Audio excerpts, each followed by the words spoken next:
Hello दोस्तों, इस video में मैं आपके साथ मेरे वारंगल की ट्रिप डिटेल शेयर करूंगा। इसमें मैं आपको बताऊंगा हम लोग वारंगल कब पहुंचे थे, वहां पे कहां पे स्टे किया था और वहां कौन कौन सी टूरिस्ट प्लेसेस देखी थी। साथ ही मैं आपको बताऊंगा कि वारंगल का ट्रिप कब बनाना चाहिए और वहां की लोकल टूरिस्ट प्लेसेस हम लोगों ने किस माध्यम से कवर की थी एक के बाद एक। और वीडियो के अंत में मैं अपना टूर प्लान और इस ट्रिप का बजट भी आपके साथ शेयर कर दूंगा। तो दोस्तों, बिना किसी देर के शुरू करते हैं हमारा सफ़र।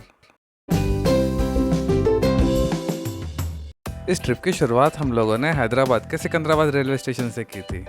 ये ट्रिप मैंने अपने मित्र के साथ तय किया था, जिसके साथ मैंने माता वैष्णो देवी का ट्रिप भी किया था। शाम के लगभग 6 बजे तक हम लोग रेलवे स्टेशन पहुंच गए थे और हमारी ट्रेन का डिपार्चर शाम के 6:25 पे था। हमारी ट्रेन का नाम चार मीनार एक्सप्रेस था और ये अपने शेड्यूल टाइम से कुछ 15-20 मिनट लेट चल रही थी और शाम के कुछ 6:40 को स्टेशन पर आ गई थी। कुछ 10 मिनट के हॉल्ट के बाद ट्रेन स्टेशन से निकल गई थी। सिकंदराबाद से वारंगल स्टेशन का डिस्टेंस कुछ 150 किलोमीटर है।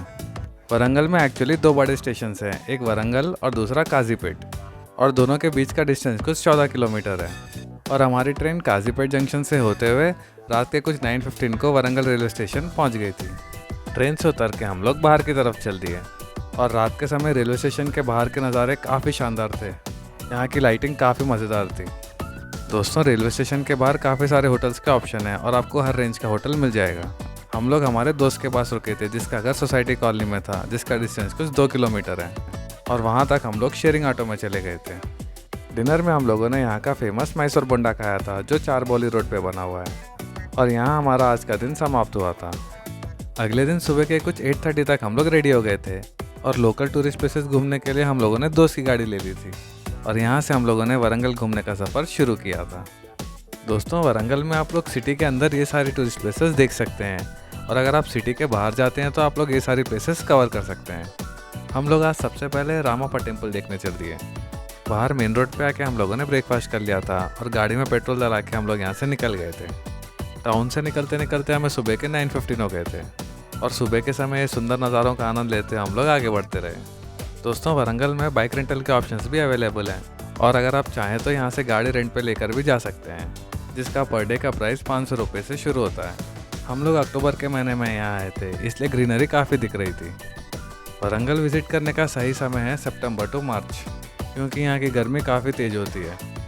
वारंगल टाउन से रामाप्पा टेम्पल का डिस्टेंस कुछ 65 किलोमीटर है और इस सफ़र की रोड्स काफ़ी अच्छी हैं और यहाँ गाड़ी चलाने में काफ़ी मज़ा आ रहा था। रास्ते में यहाँ एक जगह लेक ओवरफ्लो हो गई थी, लेकिन रास्ता सेफ था। दोस्तों, अगर आप चाहें तो गवर्नमेंट बस से भी रामाप्पा टेम्पल जा सकते हैं। वारंगल के हनुमाकोंडा बस स्टैंड से सुबह 8:30 बजे बस निकलती है, जो 2 घंटे में आपको रामाप्पा टेम्पल पहुंचा देती है, और यही बस शाम के 3:30 बजे वहां से निकलती है और 2 घंटे में वारंगल पहुंचा देती है। और यहाँ सामने हम लोग मेन रोड से लेफ्ट साइड कट के रामाप्पा टेम्पल की तरफ चल दिए।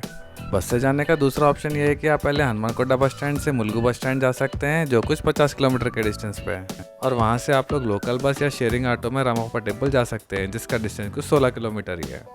ये रास्ता काफ़ी हरियाली से भरा हुआ था और ये लॉन्ग ड्राइव भी काफ़ी एक्साइटिंग हो गई थी, और ये सुंदर सा सफ़र तय करते हुए सुबह के कुछ 11 बजे तक हम लोग रामाप्पा टेम्पल पहुँच गए थे। गाड़ी पार्किंग में खड़ी करके हम लोग मंदिर के अंदर चल दिए। पार्किंग से इसका मेन एंट्रेंस का डिस्टेंस कुछ 100 मीटर है, और यहाँ राइट साइड हम लोगों ने लेमनेड पी लिया था, क्योंकि अक्टूबर में भी हमें थोड़ी गर्मी यहाँ पे महसूस हो रही थी।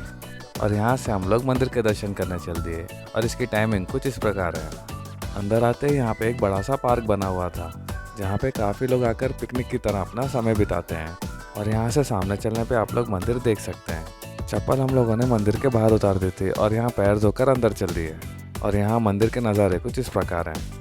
ये मंदिर भगवान शिव जी का है और इसे रुद्रेश्वरा टेम्पल भी कहते हैं। ये मंदिर सन 1213 AD में काकतीय डायनेस्टी के जनरल रेच्चल्ला रुद्रा ने बनवाया था, और इस मंदिर को सैंडस्टोन और ब्लैक बसाल्ट स्टोन से बनवाया गया था, और इसका आर्किटेक्चरल स्टाइल काकतीय डायनेस्टी की झलक देता है।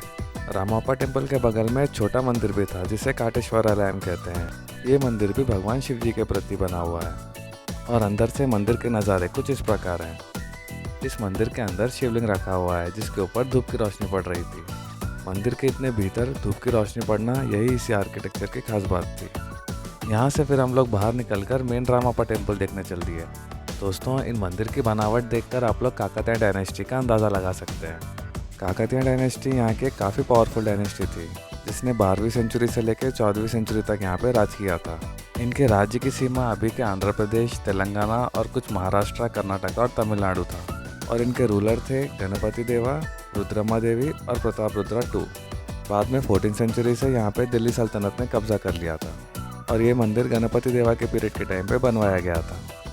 और इस मंदिर के ठीक सामने काफ़ी बड़ी नंदी की स्टैचू है और ये स्टैचू अब तक की इंडिया की सबसे बड़ी स्टैचू मानी जाती है। इसे ब्लैक बसाल्ट स्टोन से बनाया गया है और इसके ऊपर आप लोग फाइन कार्विंग देख सकते हैं। नंदी के दर्शन करने के बाद फिर हम लोग सामने मंदिर के अंदर चल दिए और यहाँ अंदर आते ही मंदिर के नज़ारे कुछ इस प्रकार थे और अंदर जाकर हम लोगों ने शिव जी के दर्शन कर लिए थे।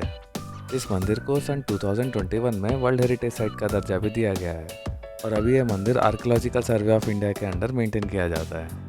मंदिर के अंदर बने इन पिलरों के आर्किटेक्चरल स्टाइल को देख के आप लोग अंदाज़ा लगा सकते हैं कि 13वीं सेंचुरी में किस प्रकार के फाइन आर्किटेक्चर्स हमारे पास थे। और इन पिलर्स का डिज़ाइन कुछ इस प्रकार है जहाँ पे आप टैप करने पे अलग म्यूजिकल टोन बनती है। आप चाहें तो यहाँ पे लोकल गाइड भी कर सकते हैं जिसका प्राइस कुछ 250 रुपये है, जो आपको इस टेम्पल की रिच हिस्ट्री और आर्किटेक्चर को समझाते हैं। यहाँ से निकल के फिर हम लोग बाहर की तरफ चल दिए। इस मंदिर का डिज़ाइन इंटरलॉकिंग स्टाइल में है, जिसने कई बड़े अर्थक्वेक भी सहे हैं, लेकिन कुछ खास डैमेज नहीं हुआ था इसे। ये मंदिर इंडियन आर्किटेक्चर का एक शानदार एग्जाम्पल है। और इस सुंदर मंदिर के दर्शन करने के बाद फिर हम लोग बाहर की तरफ चल दिए। बाहर पार्क में राइट साइड की तरफ वॉशरूम्स भी बने हुए हैं। कुछ समय पार्क में रेस्ट करने के बाद फिर हम लोग बाहर चल दिए। यहाँ से बाहर आते आते हमें दोपहर के 12:50 हो गए थे और यहाँ से हम लोग रामापा लेक देखने चल दिए, जिसका डिस्टेंस कुछ 1.3 किलोमीटर है। दोस्तों, आपको रामापा टेम्पल के पास ज़्यादा खाने पीने के ऑप्शंस नहीं दिखेंगे और अगर आप लंच करना चाहते हैं तो यहाँ पे हरिताइल रिजॉर्ट का रेस्टोरेंट बना हुआ है, जिसका खाना काफ़ी अच्छा होता है। और अगर आप यहाँ पे स्टे करना चाहते हैं तो इनके रिजॉर्ट्स भी बने हैं, जिनकी बुकिंग आप लोग तेलंगाना टूरिज्म की वेबसाइट में कर सकते हैं। और यहाँ आप लोग रामापा लेक देख सकते हैं। ये एक मैनमेड लेक है जिसे 13वीं सेंचुरी में काकतिया डायनेस्टी के दौरान ही बनाया गया था। और आप चाहे तो इस लेक में बोटिंग भी कर सकते हैं, जिसका एंट्री पॉइंट यहाँ से आधा किलोमीटर आगे है। कुछ समय यहाँ बिताने के बाद हम लोग हमारी नेक्स्ट डेस्टिनेशन चल दिए लखनवरम, जिसका डिस्टेंस कुछ 30 किलोमीटर है। रामापा लेक से हम लोग कुछ 125 को निकल गए थे और ये 30 किलोमीटर का सफ़र तय करते हुए दोपहर के कुछ 2:10 में हम लोग लखनवरम पहुँच गए। गाड़ी पार्किंग में खड़ी करके हम लोग अंदर की तरफ चल दिए। दोस्तों, ये लेक भी मैनमेड लेक है जिसे 13वीं सेंचुरी में ही बनवाया गया था। और यहाँ अंदर आते ही सबसे पहले आप लोग यहाँ का हैंगिंग ब्रिज देख सकते हैं। ये ब्रिज की लंबाई कुछ 160 मीटर है और यहाँ के 3 आइलैंड्स को कनेक्ट करती है। ये ब्रिज यहाँ का काफ़ी फेमस टूरिस्ट अट्रैक्शन है और यहाँ के ये हरियाली भरे नज़ारे टूरिस्ट को काफ़ी अट्रैक्ट करते हैं। इस लेक के अंदर टोटल 13 आइलैंड्स बने हुए हैं, जिसमें आइलैंड 1, 2 एंड 3 को काफ़ी डेवलप किया गया है, जिसमें कॉटेजेस भी अवेलेबल हैं। और यहाँ समय बिताना नेचर की गोद में समय बिताने के बराबर है। इस ब्रिज से गुजरना किसी एडवेंचर से कम नहीं था। और ये ब्रिज क्रॉस करके हम लोग इसके पहले आइलैंड पे आ गए थे और ये अंदर आते ही नज़ारे कुछ इस प्रकार थे। ये सामने आप लोग रेस्टोरेंट बिल्डिंग देख सकते हैं। यहाँ पे ये एक ही रेस्टोरेंट है और यहाँ पे हरिताइल रिजॉर्ट्स के कमरे भी बने हुए हैं। और ये सामने आप लोग लेक देख सकते हैं जो काफ़ी दूर तक फैली हुई है। यहाँ से आगे बढ़ते हुए हम लोग बोटिंग की तरफ चल दिए, जिसका प्राइस कुछ इस प्रकार है। सामने काउंटर से टिकट लेके हम लोग बोट की तरफ चल दिए। दोस्तों, यहाँ पे थोड़ा मोबाइल नेटवर्क इशू था, इसलिए आप अपने साथ कैश भी कैरी करें पेमेंट के लिए। और यहाँ से अंदर चलते हुए बोट के नज़ारे कुछ इस प्रकार थे और बोट के अंदर का सीटिंग अरेंजमेंट कुछ इस प्रकार था। यहाँ पे सीट कोई रिजर्व नहीं थी, आप अपनी पसंदीदा सीट पे बैठ सकते हैं। यहाँ सामने आप लोग स्पीड बोट देख सकते हैं और यहाँ हमारी बोट यात्रा शुरू हो गई थी। ये बोट सामने बने एक आइलैंड का चक्कर लगा के आपको वापस लेकर आ जाती है और इसके टोटल सफ़र में कुछ 15 मिनट ही लगते हैं। और इस बोट में सफ़र करते हुए हम लोग काफ़ी रिलैक्स फील कर रहे थे। यहाँ आप देख सकते हैं लेक के चारों तरफ बस हरियाली हरियाली है। और इस बोट का रिलैक्सिंग सफ़र तय करते हुए दोपहर के कुछ 3 बजे तक हम लोग वापस पहुँच गए थे। लंच का टाइम हो रखा था और हमें काफ़ी भूख भी लग रही थी, इसलिए यहाँ से हम लोग सीधे रेस्टोरेंट चल दिए। रेस्टोरेंट इनका फर्स्ट फ्लोर पे बना हुआ है और यहाँ ऊपर रेस्टोरेंट के नज़ारे कुछ इस प्रकार थे। और यहाँ से आप लोग लेफ्ट साइड लेक भी देख सकते हैं। यहाँ हम लोगों ने मील्स ऑर्डर किया था, जिसमें काफ़ी सारे आइटम्स थे और यहाँ का खाना भी काफ़ी टेस्टी था। लंच करके हम लोग बाहर आ गए थे।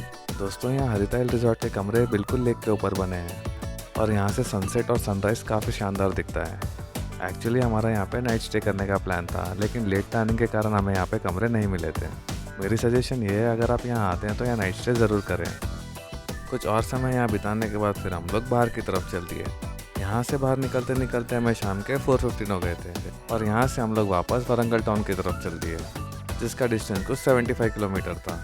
दोस्तों अगर आप चाहें तो वारंगल जाते समय यहाँ पे पाकर लेक भी देख सकते हैं, जिसका डिस्टेंस लखनवरम से कुछ 70 किलोमीटर है। ये लेक भी एक मैनमेड लेक है जिसे काकतिया के राजा गणपति देवा ने बनवाई थी और यहाँ का सनसेट काफ़ी सुंदर होता है। हाईवे का ये लंबा सफ़र तय करते हुए शाम के कुछ 6:30 तक हम लोग वारंगल पहुँच गए थे और यहाँ हमारा पहला दिन समाप्त हुआ था।